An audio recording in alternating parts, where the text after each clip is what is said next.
जय जगन्नाथ। आम आध्यात्मिक चैनल देवाचन को स्वागत करछि मो शिवदत्त। आम चैनल स्वामीजी अच्छा बा मुख्य संपादक आपन को कार्यक्रम को स्वागत करछि। जय जगन्नाथ।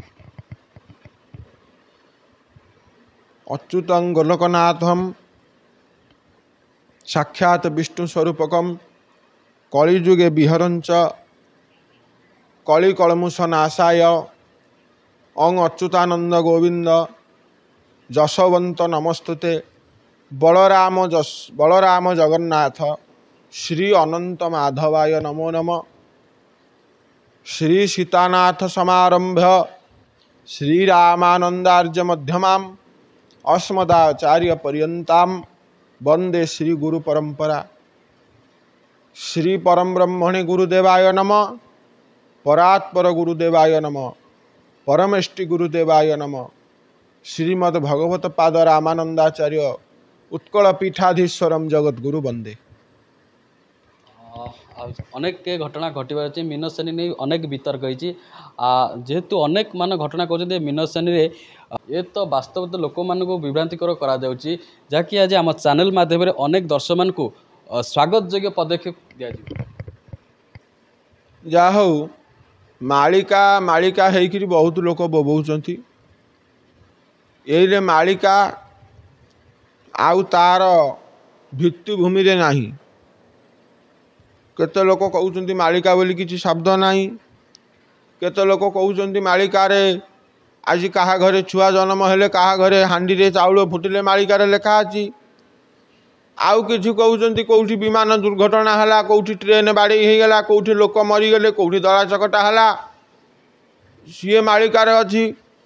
आउ किए कहउचंती आमे अच्युत अनंत जशवंत बलराम जगन्नाथ। आउ किए कहउचंती आमे स्वयं अनादि परम ब्रह्म आमे सब जन्म हेचु। आउ किए कहउचंती आमे अनंत। आउ किए कहउचंती आमे भगवान जन्म हेचु। आम पाखे सब ए प्रकार अष्टादश चिन्ह आम पादरे अच्छी गोड़े अच्छी हाथ अच्छी जा हौ यही सब भित्तिभूमि रे तथापि महापुरुषंकर कथा कोठी ना कोठी तांकर सहृदय व्यक्ति मानंकर पाखरे से कथा गुप्त भाव में रही अछि।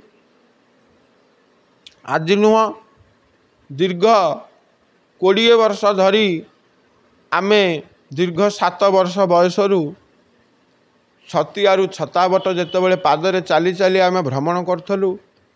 आमर गुरुदेव जड़े अंध थिले अंध बाबा बोली तांकु कहती। से जड़े योग्य लोक थे घरणी आपणे आसते केते लोक नट बाबा बोली मध्य कहती। हरिदास आमर गुरु थिले एवं बाईधर बाबा थिले। आमे से समय बहुत बाट भ्रमण करिचु। परवर्ती अवस्था रे बहुत मालिका विशेषज्ञ आमर डॉक्टर रत्नाकर साहू को आरंभ कर रत्नाकर चैनी को आरंभ कर अनेक व्यक्ति विशेष सांगे आमे मिशिचु। नेमाल परमानंद बाबाजी जी मालिका सब आरंभ करथिले संग्राहक आम घरे बहुत समय से बसा उठा करती। आम घरे शिवकल्प मोहकल्प ये सब थिला। आम जेजेबापा पंडित सुरेश चंद्र नंद शर्मा से जने सरकारी कर्मचारी थिले एवं जने पंडित थिले। ए अंचल जने वरिष्ठ जागिंक ब्राह्मण थिले। बहुत लोक तांको सम्मान करती। आम घरे बहुत गुड़िए पोथी तालपत्र खेदा थिला। बहुत लोक आसीचंती आम घर को। आपण देखंतु बेलमालिया बाबा आरंभ करी विवेकानंद गोस्वामी मध्य आसीचंती। आमर एठी यज्ञ मध्य से करिचंती। आर्त बाबा कोणार्क अवधूत मठर आर्त बाबा ठारू आरंभ करी बाइया बाबा पागला बाबा मध्य आम घरे अनेक समय धरी रहिचंती। जगतगुरु ठाकुर अभिराम परमहंस जेतेबेले उराली भ्रमण करथिले आम जजेमांकर से सहृदय तांकर धर्म कन्या थिले। आम जजेमा ये स्थान को से आसीचंती।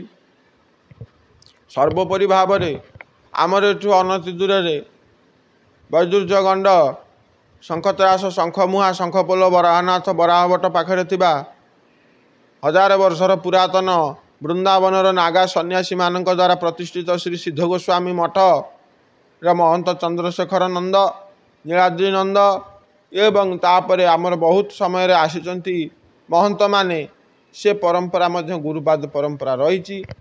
ଏହି ସବୁ ଭିତରେ ମାଳିକାକୁ ଆମେ ଗୋଟିଏ ଦୃଷ୍ଟିରେ ଦେଖୁଛୁ, ଆମ ଭିତରେ ଥିବା ଜାଗୃତପୂର୍ଣ୍ଣ କାଳିମାର ବିନାଶରେ ମାଳିକାର ବୟବୃଦ୍ଧି ଘଟିଥାଏ। ପରବର୍ତ୍ତୀ ଅବସ୍ଥାରେ ମହାପୁରୁଷମାନେ ତାଙ୍କର ଜୀବନ ଯାପନ ସମୟ ଭିତରେ ଅନେକ ଗୁଡ଼ିଏ ତତ୍ତ୍ୱ, ଅନେକ ଗୁଡ଼ିଏ ମନ୍ତ୍ର, ଅନେକ ଗୁଡ଼ିଏ ତନ୍ତ୍ର, ଅନେକ ଗୁଡ଼ିଏ ସାଧନା ବାବଦରେ କହିଛନ୍ତି। ସର୍ବୋପରି ମହାପୁରୁଷମାନେ ଏ ମାଳିକା ବିଷୟରେ ଯେଉଁ କହିଛନ୍ତି ଭବିଷ୍ୟତ ଆଗତ ଭବିଷ୍ୟତ କଥା, ତାକୁ ଆମେ ମନ ଭିତରେ ଏତେ ନ ରଖିକି ମହାପୁରୁଷମାନେ ଯୁଗ ଉପଯୋଗୀ ଯେଉଁ କର୍ମ କହିଛନ୍ତି, ଯେଉଁ ସାଧନ ଭଜନ କଥା କହିଛନ୍ତି, ମନ୍ତ୍ରର ଅବୟବ ବୃଦ୍ଧି କଥା କହିଛନ୍ତି, ସ୍ୱରତତ୍ତ୍ୱ ନାମତତ୍ତ୍ୱ ବିଷୟରେ ଯେଉଁ କହିଛନ୍ତି, ସେ ତତ୍ତ୍ୱକୁ ସବୁ ନିରୂପଣ କଲେ ସାର୍ବଭୌମ୍ୟ ଭାବରେ ଆମେ ମହାପୁରୁଷଙ୍କର ବିଚାରଧାରା ଉପରେ କିଛି ଗମି ପାରିଲୁ ବୋଲି ଆମେ ମନ ଭିତରେ ଜାଣିବୁ। କ'ଣ ଯେଉଁ କହୁଛନ୍ତି ମୀନସେନୀ ଘଟଣାକୁ ନେଇ ଅନେକ ଯେଉଁ ଘଟଣା ଘଟିବ ସେ ଅନେକ ପର୍ଯ୍ୟାଲୋଚନା ଚାଲିଛି, ବାରମ୍ବାର ଚାଲିଛି, ତାପରେ କ'ଣ ସଠିକ୍ କ'ଣ ଅଛି? ପ୍ରତ୍ୟେକ 100 ବର୍ଷରେ ପ୍ରତ୍ୟେକ 30 ବର୍ଷରେ ଗୋଟିଏ ନକ୍ଷତ୍ର ପରିବର୍ତ୍ତନ କରାଯାଏ। ଗୋଟିଏ ଗୋଟିଏ ରାଶିକି ଗୋଟିଏ ନବଗ୍ରହ ମାନେ ଯାଆନ୍ତି। ଯେତେବେଳେ ଗୋଟିଏ ମହାନ ନକ୍ଷତ୍ର ପଡ଼େ, ମୀନ ରାଶିକୁ ଶନିଶ୍ଚର ଯିବେ। ପ୍ରତ୍ୟେକ 30 ବର୍ଷରେ ସେ ଯିବେ, ସରାଉଣ୍ଡିଂ ରାଶିଚକ୍ରର ସରାଉଣ୍ଡିଂ କରି ବୁଲି ବୁଲି ବୁଲି ବୁଲି ସେ ପୁଣି ଥରେ ମୀନ ରାଶିକୁ ଆସିବେ। ମୀନ ରାଶି ହେଉଛି ଗୋଟିଏ ନିରୁଦ୍ଦିଷ୍ଟ ତୀକ୍ଷ୍ଣକାୟ ରାଶି। ଏହି ରାଶିକୁ ଯେତେବେଳେ ଶନିଶ୍ଚର ଯାଆନ୍ତି, ଭାରତ ଭୂଖଣ୍ଡ ହେଉ, ସମ୍ପୂର୍ଣ୍ଣ ବିଶ୍ୱ ହେଉ, ଏସିଆ ମହାଦେଶ ହେଉ, ଓଡ଼ିଶାର ଓଡ଼ରାଷ୍ଟ୍ରମଣ୍ଡଳ ହେଉ ବା ଏହି ରାଜ୍ୟମାନଙ୍କରେ ଶନିଶ୍ଚରଙ୍କର ପ୍ରଭାବରେ ଅନେକ ଗୁଡ଼ିଏ କ୍ଷୟକ୍ଷତି ଘଟିଥାଏ। ଏଇ ଯେଉଁ ସବୁ ମୀନ ରାଶି ବିଷୟରେ ଆଲୋଚନା ଚାଲିଛି, ଅନେକ ସମୟରୁ ଚାଲିଥିଲା, ଏବେ ଚାଲୁଛି, ଆଗକୁ ଚାଲିବ। କିନ୍ତୁ ମୀନ ଶନି ଆଗତ ପ୍ରାୟ ହେଲେ ମଣିଷର ମାନବକୃତ ପରିବର୍ତ୍ତନ ଅନେକ ଗୁଡ଼ିଏ ଘଟିବ। କେତୋଟି ଉଦାହରଣ ମୁଁ ଦେଉଛି। ଶନିର ଅର୍ଥ କ'ଣ? ଶନେଇ ଶନେଇ ବା ଧୀରେ ଧୀରେ।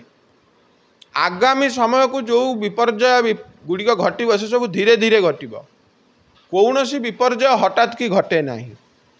ପୂର୍ବ ସୂଚନା ଦେଇ ଯେମିତି ବାତ୍ୟା ଝଡ଼ ଆସିବା ଆଗରୁ ପୃଥିବୀ ଶାନ୍ତ ହୋଇଯାଏ ବା ବସୁଧାମଣ୍ଡଳ ଶାନ୍ତ ହୋଇଯାଏ, ସେହି ପ୍ରକାର ଗୋଟିଏ ନୀରବତା, ନିସ୍ତେଜତା ଏବଂ ଶିଥିଳତା ବର୍ତ୍ତମାନ ଭୂମଣ୍ଡଳରେ ଅନୁଭବ ହେଉଛି। ସମସ୍ତେ ଲକ୍ଷ୍ୟ କରନ୍ତୁ, ସାଧୁସନ୍ଥ ହେଉ, ଚାକିରି ସ୍ତର ହେଉ, ସରକାରୀ ବେସରକାରୀ ସ୍ତର ହେଉ, ମେଡ଼ିକାଲ ସ୍ତର ହେଉ, ଆରକ୍ଷୀ ବାହିନୀ ସ୍ତର ହେଉ, ଯେକୌଣସି ସ୍ତର ହେଉ, ସବୁଥିରେ ବର୍ତ୍ତମାନ ବିପର୍ଯ୍ୟୟତା ବୃଦ୍ଧି ପାଉଛି।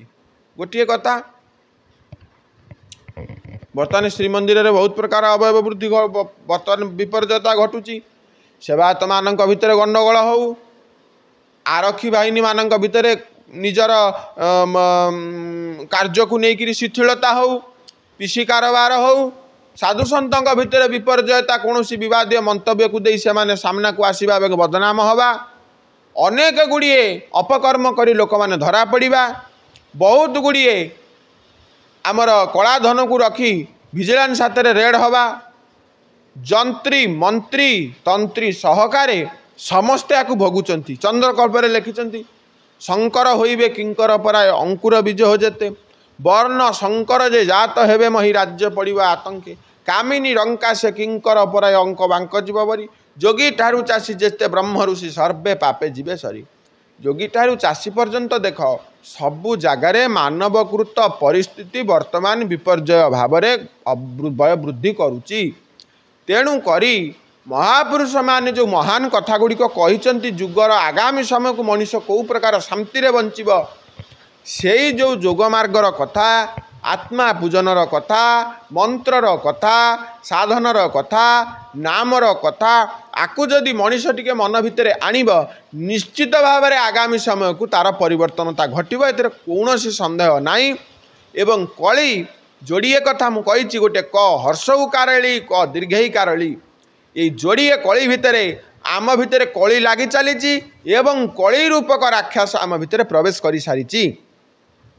परीक्षित राजा जेतबेले कली को कही तुम कौटी ना मु सुरारे रही मु नारी बेश्यावृत्ति रही मु मिथ्यारे रही मु सुवर्ण रही चारिपाद कली मागी प्रत्येक जगार वर्तमान देखिब यही सब उपरे वर्तमान चली वृक्षावृद्धि गढ़ी चली मनीष भितर मिथ्याचार बढ़ी चली मनीष भितर सुरासुरी चिंता बढ़ी चली मनीष भितर कामासक्तता दृढ़शक्तता वृद्धि पाई चली एवं सुना एवं टंका जगतगुरु अभिराम परमहंस ठाकुर कहते जे ए जग एकली जुगरे जन आखिर मु पारा छड़ाई देइछि से जगते जने को न देखी परा टंका सुना देखौछि।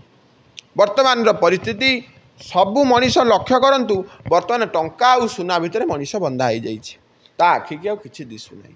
सर्व भितर करबा को गले मनीष जेतेबेले निजर आसक्तता भाव दूरीभूत होई प्रवृत्ति भितर निवृत्ति मार्ग दूरीभूत प्रवृत्ति स्तर को आसीब मन भितर चिंता करिब जे मु ए जो जगत भितर अछि ये तीन जगत भितर सूक्ष्म जगत स्थूल जगत कारण जगत ये जो स्थूल जगत भितर आमे रहउचे आमे जो परा बाणी रे कथबार्ता तुमे मो भाई तुमे मो बंधु तुमे मो ज्ञाति तुमे मो कुटुंब तुमे मु मानव महामानव पुरुष महापुरुष ये जो सब कथा गुडी करे स्थूल चिंता यही स्थूल चिंता को जदि आमे टिके आगो को जीवा आकु टिके अभिवृद्धि करेबा आमे सूक्ष्म चिंता को आसीबा जाको शंकराचार्य कहिसंती शिवो हम अहं ब्रह्मास्मिनि यही परिप्रकृति जो जोगी रही टिके बढ़ी जीव से से निर्वाण को आसी परिबो कारण जगत रे से गति करिवो से समय कौन आसीबो ना सर्वम खलिद्वं ब्रह्म ब्रह्ममिदम जगत सर्व यही जो वेदर वाणी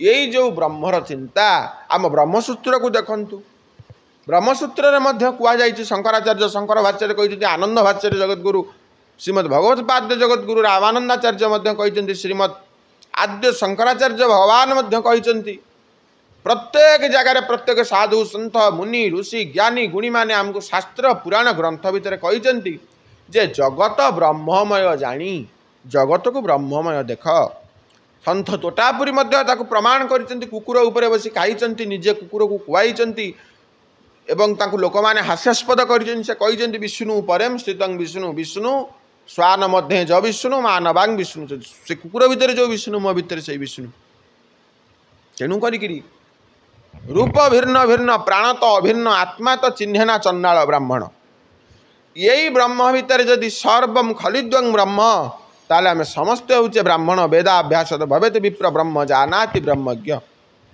ब्रह्म को चिन्हिबा ब्रह्म को विचार करिबा आ भितर मीन शनि जो घड़ीसंधि मुहूर्त आ भितर समस्ते साधन भजन रे मनोवृत्ति दियंतु कौन सी प्रकार